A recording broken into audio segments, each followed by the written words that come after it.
Alright, hello folks. Bushro just announced a new mechanic, which is Ultimate Stride. Now for those of you that may have not been updated as of late, there's a new set coming out called GPT-13, which is labeled Ultimate Stride, which is introducing a new type of card, which is the Ultimate Stride, but their rarity is going to be ZR. So how these are going to work, we just saw them in the previous anime episode, and now they finally put out the official rulings for them, is that they're strides that have 25k base power, and they're essentially meant to be used once per game.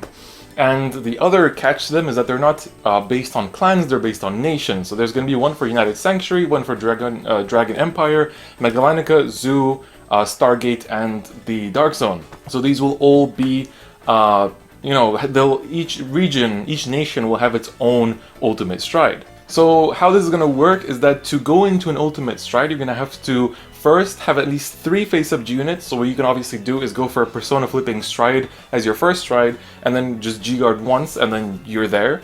And then when you stride them, they do have the 25k power, but in order to stride them, you must discard a card that is the same as your Vanguard.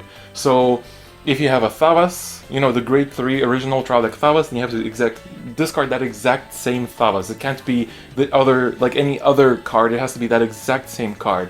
There are some more specifics to this ruling. For example, you can't use skills like Luard to use his ritual to stride because it has to be discard, it cannot be by any other mechanic.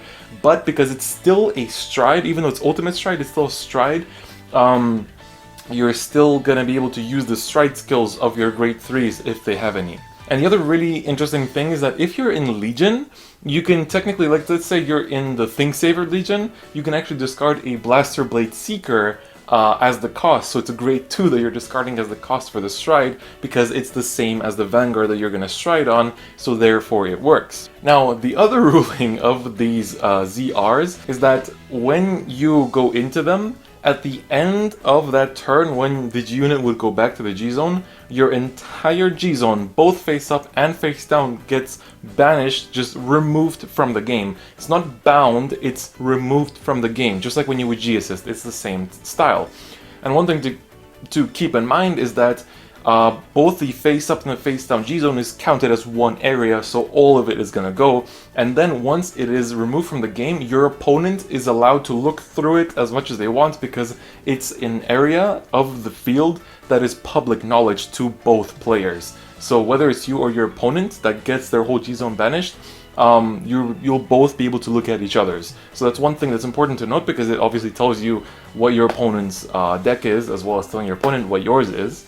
So do keep in mind that this means you cannot G-guard anymore if you don't finish the game on a ZR. You can't use GB1 skills anymore because there's no GB to have. So this might lead to the revival of some Legion decks, which would be quite interesting to see as well.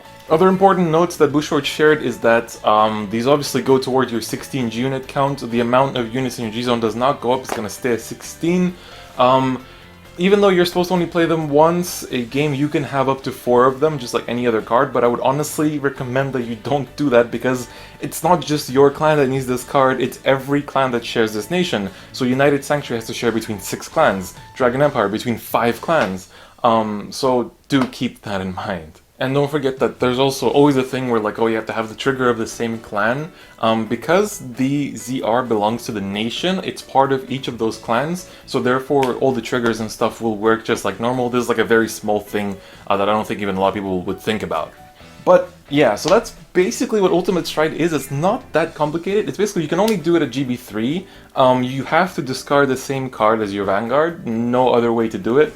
And, well, you lose your G-Zone if you don't win on that turn. So the moment you play it, you really want to finish the game on that turn and not let it go further than that. At the time of making this video, we only know the Megalanica one. So that's Aquaforce, Grand Blue, and Bermuda Triangle. So that's the one that's been that's Megiddo that's been revealed so far.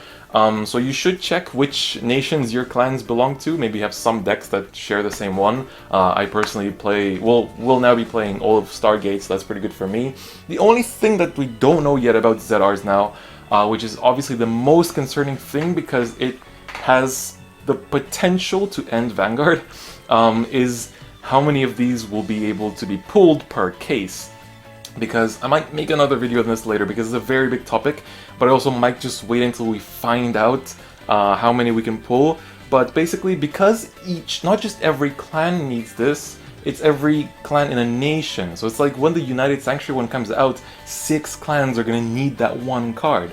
So what Bushiroad needs to really take care of is the fact that enough of these cards are printed per case. Some people are saying, basically, if they do one of each per case, Vanguard dies. I really don't, like, it's gonna be too expensive. They'll be over $100 per piece, and that's too much for an entry price, and too much for sustaining the game as well. If they're 2 a piece per case, so like, let's say we have 2 in this set, so it'll be 4 in total, they're still gonna be expensive, at like definitely over 50 a piece. If there are 3 of each per case, it's kind of alright. 4 of each per case is definitely good, that's like perfect. But what I also would like to propose is there's a chance that they would do as many per case as there are clans in that nation. So let's say GBT13. We have Dragon Empire, which has 5 clans in it. Kagero, Narukami, Murakumo, Nubatama, and Tajikaze. So, and then we have Megalanica, which has Grand Blue, Bermuda Triangle, and Aquaforce. So that's 8, right?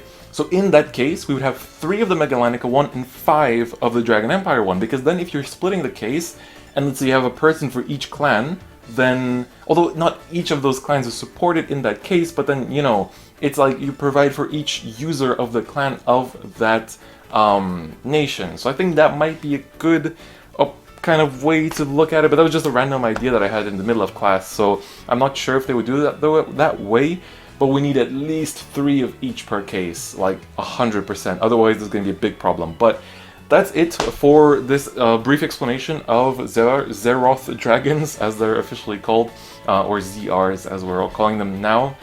The set releases on November 17th.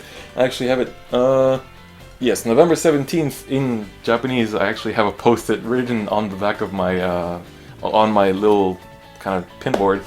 But yeah, so it releases on the November 17th. That's probably when we'll find out the case ratios, maybe a few days before. But I'm really praying that we get at least 3 of each per case, otherwise it's gonna be very bad for the future of both people getting into the game, because having to find out that there's a $100 staple that you need is very demotivating.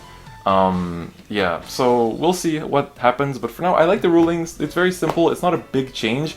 The skill so far, we've only seen the Megalanica one, but it wasn't too crazy either, so I'm just hoping that they don't power creep it, because so far it's fine, but you know, if they don't power creep it, it'll be fine, and most importantly, that the drop or the pull rates are high. So, if they do 4 of each per case, that means like every box you'll have a chance of either a GR or SGR or a ZR. So that'd be pretty good. Like every box you open is either GR, SGR, or ZR. That'd be actually pretty cool. So if they do that, that's definitely really amazing, and I'm hoping that they do, but we'll see what actually happens. So that's gonna be it for this video. I hope you guys enjoyed it, and if you knew about this already, then you know, maybe it's a refresher. If you didn't, then I'm glad that I managed to tell you something new. And do let me know what you guys think of the ZRs, most importantly what you think of the rarities and how they're going to be distributed. I'm very interested in talking about this right now because it's kind of really important for Vanguard's future. So that's going to be it for me today, and I'll see you guys next time. Bye bye.